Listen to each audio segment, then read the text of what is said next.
now recording. Hello, podcastlers, yes. and welcome to another episode of the Deep Time Podcast. Today, I'm joined by Kalamakaw Hello. and no one else because we're getting this episode ready quickly to discuss news, something new that has happened, but that has also been long awaited, which is the description of Oksoko avarsan, a new Oviraptorid from the Nemegt Formation. If you've seen any headline this week about a parrot dinosaur, it's about this dinosaur. Ignore all those headlines; they're stupid. It has nothing to do with parrots. Yeah. Look, Oviraptors have the funny beak. Must be parrot. They're not even that parrot-like. Like, there's no I indication know. they have. Well, look, like if you look at it for like a second and then like look away, you're like, counts Was like that a parrot? Is that a parrot? Yeah. So Oksoko avarsan has been known of for a while. It was first described in a thesis, so not peer-reviewed. That's the difference between theses and published papers, which is that theses are just written by someone for their dissertation or their degree. So it was written by Gregory Funston for his PhD and has now been released as a paper after a somewhat long ride. I think about 5 years or so since the thesis came out. A lot of the chapters from that thesis have been published, but this is the coolest one, and well, one of them, the one I was most excited for, because there's a very unique feature of this taxon in that it is the first known, or one of the first known, it's the first didactyl Oviraptorid, which means it's the first Oviraptorid with two functional fingers. We have... Even then, they're not super functional. Yeah, that's a very interesting thing that we'll get to. That the two it's very bizarre. Still not very clear on why this happened, and although it's very clear that this was a gradual evolution. Yeah, we do have another kinda instance of didactyly in Caudipteryx, which is a very basal Oviraptorosaur. But the situation with Caudipteryx is that it still has two finger bones in the third finger, whereas Oksoko only has one tiny one. In Caudipteryx, this third finger and second finger were likely fused together, which is probably the case for a lot of Oviraptorosaurs, so I assume most of them would actually have been functionally didactyl, except for the claw and all that. But that's another topic. This is the first Oviraptorid that has lost almost entirely its third finger. So it's known from 5 specimens, which is cool. 3 of which were found in a single block of rock. Yep. And This they were all resting and relaxing before they died. Yeah, and all juveniles as well. They're all young individuals of the same age. Another specimen that we have is an adult, likely, but these ones, because of the 3 specimens, this is the holotype. This is the one the species is described based on. This is the one that lends its characters of the bones, and this is also the one that the name of the animal derives from. Oksoko being a 3-headed eagle of Altaic mythology, in reference to the fact that the holotype preserves 3 skulls. I think there's a portion of skull from that scrappy third individual, but still, 3 skulls. And avarsan, the specific epithet, the second part of the name, means rescued, because this block was confiscated from poachers, and the other specimens were also, I think, came from smugglers or all that. It was confiscated from illegal dealings in skeletons, because there's a big fossil trade. So I really like the name, first of all.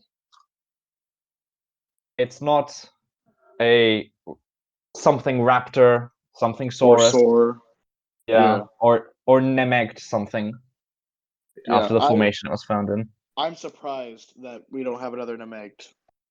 Yeah. And speaking of the formation, this is actually the 9th Oviraptorosaur from the formation.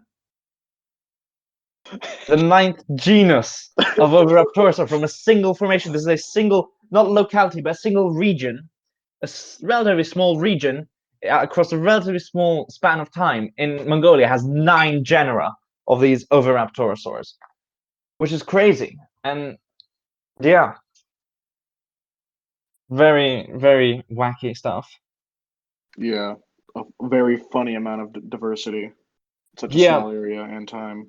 I mean, it's funny because this reminds me. There's also an unpublished Ornithomimosaur from the formation, which brings 4 ornithomimids from the Namek as well, There which is must have been crazy. some Yeah, crazy niche partitioning. yeah. Apparently, the Ornithomimosaur, it's their hands determined the niche partitioning. It was the structure of like their Huh. hands and claws, but that was just an abstract, so we'll need to wait for the paper. But back to Oksoko, I shall share a skeletal of the taxon. This is a composite of all the different individuals, and there it be. Uh, Yeah. you have some words about the skeletal, about your thoughts. I'm no expert in Oviraptorosaurs or even dinosaurs, but the pose is just really kind of wacky to me, and Yeah, especially in the pelvic region, it's rather interesting with yeah, the way the pubis is shaped. It seems like it has an odd curve as you get like around a third of the way down. Not seen in any of the pubises of any of the other specimens I've seen so far. yeah, And the ischium is just weird looking in general. Like it's not like it was like the skeletal makes it weird. It's just really weirdly shaped. I haven't seen too many that look like anything like that. yeah. It's very, very bizarre. Also, since we mentioned the pubis, the ischium, which is the other bone there, the one at the back that points out under the rectum, is also very bizarrely shaped because you would have all of these caudal vertebrae, all these tail vertebrae, encased in flesh between the sacrum and Oh, wow. the tail, like Yeah, you can see there in the shading. That's there's like it like just like towers up like in that yeah. little area. And then you've got a tiny little bit of tail that's at the tip that would have been probably been quite flexible and probably would have had a fan of feathers. Yeah, I quite like the skull though. I think the skull is actually quite cool yeah. looking, and I it's mean, I nice to have like a Oviraptor skulls in general, but like just the yeah. general shape of this one is just it's so round. Yes, It's also so tall. completely. Like including the orbits, everything. It's just a complete semicircle, It's almost. pleasing. Yeah. And there we have the arm and hand, which are very small for an Oviraptorosaur. Like it's not just didactylly; it's almost like Tyrannosaur-style arms. Yeah. They're shrinking. Uh, Let me share also a close-up of the hand and arm.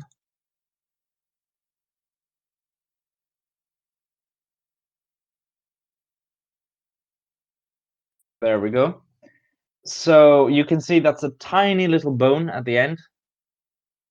The of the third finger, which is just a single tiny bone, the III one. And you've got big first claw, especially considering it seems incomplete and would have had also keratin on top. Hmm. But very limited range of motion, as you can see of the little skeletal on the bottom right. That's all it could move it. So this clearly was not a grasping hand. Yeah. Comparisons are drawn in the paper to the hand of Balaur Bondok, the Romanian, Yeah. uh, Yes. avialan, probably a There's bird. the weird one. The weird one is it was described as a two-fingered dromaeosaur, which interestingly enough, fun fact, before being described as a two-fingered dromaeosaur in I believe 2009, it was 2010. It was informally described as an Oviraptorosaur based on the arms alone. Hmm. But that's just a coincidence, unless no, that's just a coincidence. Uh, but yeah, so both are didactyl, but Balaur hands are like almost raptorial. They're grasping hands with great flexibility, whereas this is just really not flexible. Yeah. Barely enough to do almost anything. Yeah, and so question is why? The paper and the other thing that complicates things is in all other respects, it's not that different from other Oviraptorosaurs. It's not like with Tyrannosaurs with a huge head or with Chilisaurus that's just completely weird. It just has a short hand and two fingers, really. Yep. The skull is essentially indistinguishable from from. It could fit in very well proportionally with other Oviraptorosaurs, which is something we'll get to later about this divide in two groups of Oviraptorosaurs. The paper then goes on to discuss the histology, where you cut the dinosaur's bone in half essentially, and take a very thin section of bone from the middle, so it's actually unnoticeable that you've removed anything, and then you can study the growth rings of the bone, similar to how you would do with a tree trunk. And what we see is that the original three were very young, and then you have the adult that only has 5 growth rings, but they may be which would imply 5 years, but it's probably we've lost growth rings inside to bone remodeling as the animal just continues along its sexually mature life. And then the really interesting part is that, which I quite enjoy, is the phylogeny. Oh yeah. Specifically, it's a phylogeny that also looks at how the hand of these Oviraptorosaurs in general changed over their phylogeny. And so at the bottom left, you have the base of the tree, which is the very basal Oviraptorosaurs. And then as you go up and start branching out, you get to more derived, more advanced, quote unquote, Oviraptorosaurs. You've got the Coenognathids on the left there, forming a big group, starting with Microventor and Gigantoraps and all that, and then culminating in sort of Anzu and a few others, which are generally kind of standard, very long middle finger. Yep. Then you've got, within Oviraptorids, you've got the group. Oviraptor is not actually any of these derived groups, it's actually basal Oviraptorid. Oviraptor is kind of underwhelming as far as Oviraptors go. It doesn't even have a skull anymore, since that's long been reclassified as Citipati. So, But then you have Citipatinae, disappointment. You've got these two groups, which are Citipatinae and Heyuaninae. And so Citipatinae, named after Citipati, which is a member in there, and culminating sort of Corythoraptor and others, and it just branches out a bit. They have long second and third fingers, a shorter first finger with a fairly large first finger claw. And then you have the Heyuaninae, which are the very interesting one, because they show throughout their evolution this marked decrease in the third finger, and especially the claw of the third finger. So there's the color codes along the tree, like from light blue to red, dark blue, light blue, green, red, all that, indicate the ratio between the third finger claw and the first finger claw. And so in Heyuaninae, there's this marked situation where the first finger claw gets bigger and the third finger claw gets smaller. So it's a move towards didactyly that happens within Heyuaninae, and even it's hypothesized by this paper that even another Heyuanine lost its third finger claw, namely Heyuanina huangai. And there's no reason for this. Why would this happen? Because Heyuanines and Citipatines have the same skulls. They're varied within the group. Some are more herbivorous, some are omnivorous, but there's no stark difference. Why? And then there's Heyuanines just slowly moving towards like almost useless hands in general, and they're like, it doesn't look like they're having a major change in diet whatsoever. Because you look at skulls too, like you said, and they're almost functionally the same. Yes.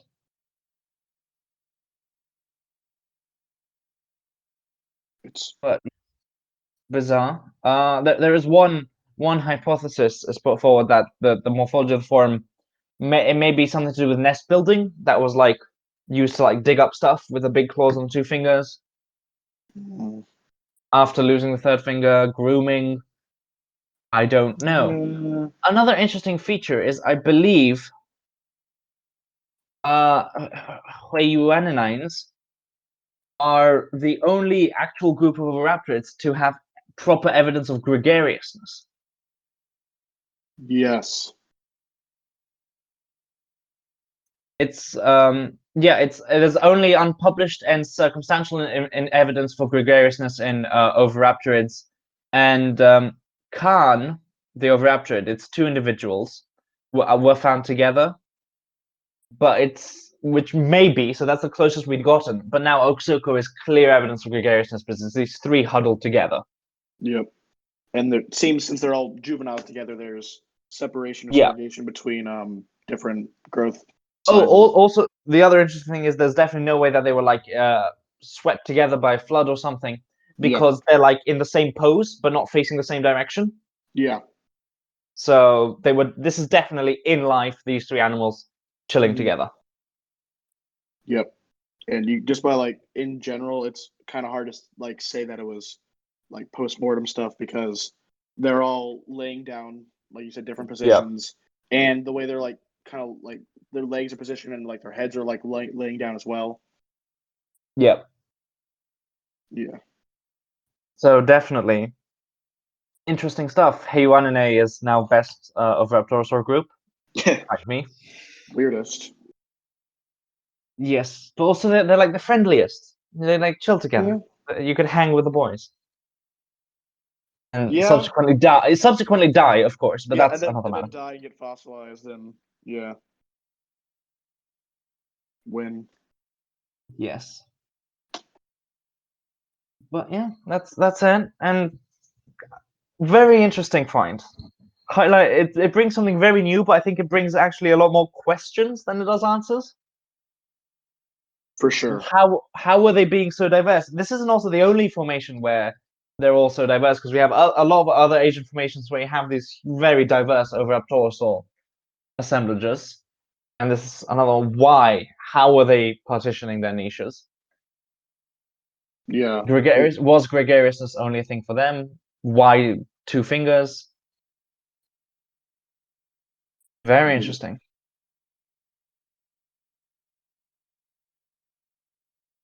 Rather odd bloke, in it? Yeah.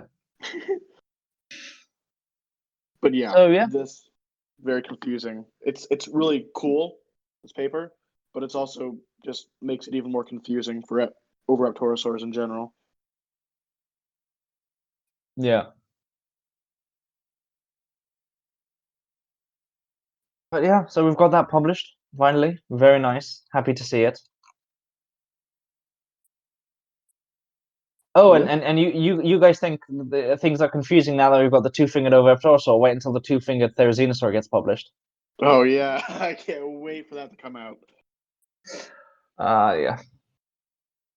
Who knows when we'll get that though? Didactily go burr. Yeah, actually. Yeah, So it's much. a weird trend. Do you think we'll be Dataxel someday? Maybe. This is like Playmobil is actually people from the future. Lego, all that. Peak peak physique. Yeah, no, I think so. Let's ask David Peters. Maybe he'll give us a good answer. I wonder if he's watching. David Peters, drop a comment if you're watching this video. Yeah.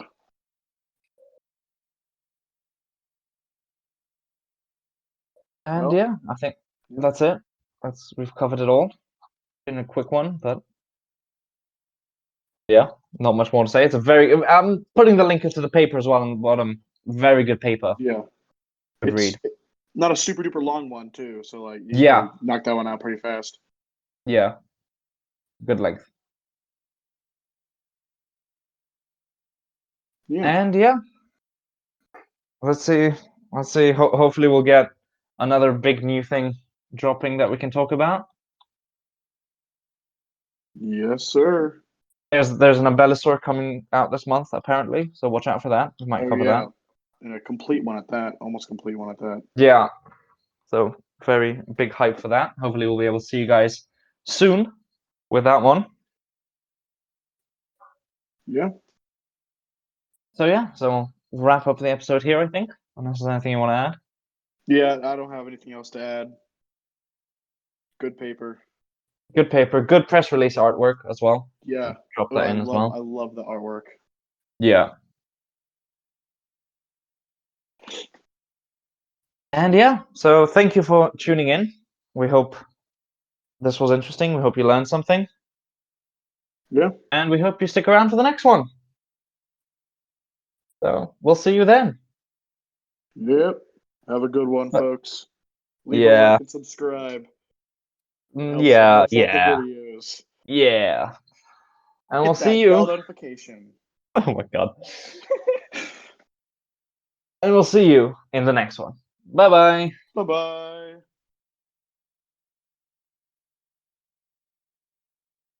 Right, time to invite Craig and do that again. All right. Yeah, totally. That one's bad.